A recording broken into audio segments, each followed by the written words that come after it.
Oh boy, I'm gonna ruffle a lot of feathers with this one and risk several fatwas, but here goes truth. Fellow Dave, David Wood, has thrown a spanner in the works with his Islamic dilemma. And believe me, this is not something you want to miss. All right, let's dive in. According to our buddy David Wood, the Quran, yes, the very book dictated by the illiterate Muhammad, pizza be upon him, claims that the Christian Gospels and the Jewish Torah are the true, unaltered words of Allah. That's right. It says they're all divine, straight from the Almighty, and totally trustworthy.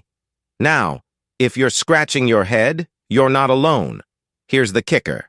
The Quran also tells Christians and Jews to follow these scriptures. Surah 5:47 says, "Let the people of the gospel judge by what Allah has revealed therein."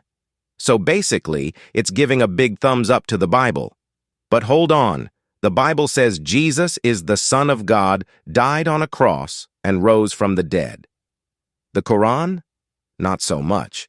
It says, nah, none of that happened. So what do we have here? A contradiction of biblical proportions, pun totally intended. Now, if the Bible is indeed corrupted, that means the Quran got it wrong when it said, Allah's words can't be changed. Surah 6:115. Oopsie.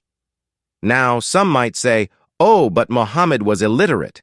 He couldn't possibly have known what the Bible actually said.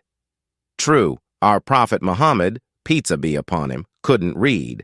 So it's not like they were dumb enough to leave a system-shattering contradiction at the core of their belief, considering Muhammad, pizza be upon him, was recounting facts from sacred texts he'd never read since he couldn't read, right?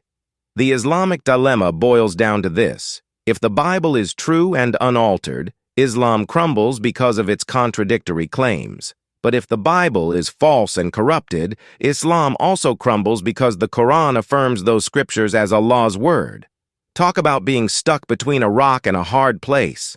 Oh, and shout out to fellow David Wood, for bringing this juicy tidbit to our attention.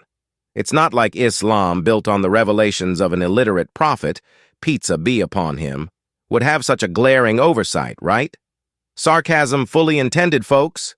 Now gather round, kids, because it's time for a sarcastically angry philosophy lesson on the law of non-contradiction. Aristotle, bless his heart, must be rolling in his grave. The law of non-contradiction states that contradictory statements cannot both be true at the same time. If the Quran says the Bible is correct and then says, nope, it's all wrong, we have a problem, a big, fat, juicy contradiction. But hey, who cares about the law of non-contradiction, right? It's just one of those pesky rules that philosophers love to harp on about. It's not like it's foundational to logic and rational thinking or anything. Pfft, facts and logic. Overrated. Most people don't care about those anyway. They're too busy believing whatever makes them feel good or fits their preconceived notions. So in conclusion, it's totally fine. This contradiction doesn't destroy Islam. Nope, not at all. Nothing to see here, just move along. Keep those blinders on and don't ask too many questions. After all, it's not like they were dumb enough to leave a system-shattering contradiction at the core of their belief, considering Muhammad, pizza be upon him, was recounting facts from sacred texts he'd never read since he couldn't read, right? Stay curious, stay skeptical, and remember, sometimes the answers are in the questions we're not supposed to ask. Until next time, folks.